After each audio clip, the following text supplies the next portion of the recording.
play queen to h5. I'm also threatening to take his pawn on h7, by the way. You guys know that offense is the best defense. So whenever one of my pieces are under attack, yes, or there's a threat, yes, I still move it away, but I try to move it somewhere where it attacks something. And now that he plays pawn h6, I can freely castle my king. Now, I have options. Do I castle on the queen side or do I castle on the king side? I'm going to choose to castle on the queen side, so that way I also guard my pawn on b2. But the opposite side castles will also make it way easier for me to checkmate his king. Knight to b4 was played. We spoke about this annoying move. Luckily, I'm the one who is ahead in material, and I'm actually trying to trade pieces off the board. So let's just continue with the plan. Knight f3. The knight can always go to e5, and there's also knight takes a2 that I forgot to mention, but it's fine. If knight takes a2, king b1, and then the knight has to move. I definitely overlooked that though. Okay, knight went back to b4. I'm actually thinking about saving my bishop here. Let's save the bishop. I think his queen and his king could get in some trouble here. Like, one thing I'm thinking of is sacrificing my bishop and then checkmating him on h7.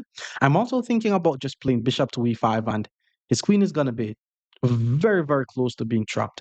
And another thing that I'm thinking of, which may be the plan that I go with, is to just play pawn g4 followed by pawn g5. So, for example, pawn b6, bishop e5, very nice move. But let's play pawn g4. This is basically a pawn storm. And what we know about pawn storm is whenever there's opposite side castles, we want to launch the pawns up the board so that way we open lines for our pieces. So bishop a6 was played, he developed the bishop. Now we play pawn g5. And his pawn is now not able to take, and this queen is under attack. If he decides to take with his pawn, then queen h7 is just GG's, which means he has to move the queen. And then once he moves the queen, we're still going to be taking on h6, and his king is just going to be extremely exposed. So he moves the queen, we take the pawn, he took back the pawn, and okay, that's a free pawn, hits the rook. But let's play rook to g1 first. It's very important that we play chess with all our pieces, and we also know the importance of putting our rook on the same line as the opponent's king. He moves his queen to d7. I'm sure he's trying to play queen a4 followed by queen a2, but that's going to take too long.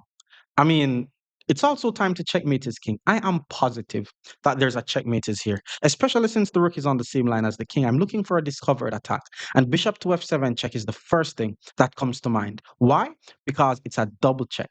The bishop checks the king, the rook checks the king, which means the king is going to be forced to move to h8 or h7, and then queen takes h6 is going to be a checkmate. So bishop to f7 check, the king has to step over, and that's just a checkmate.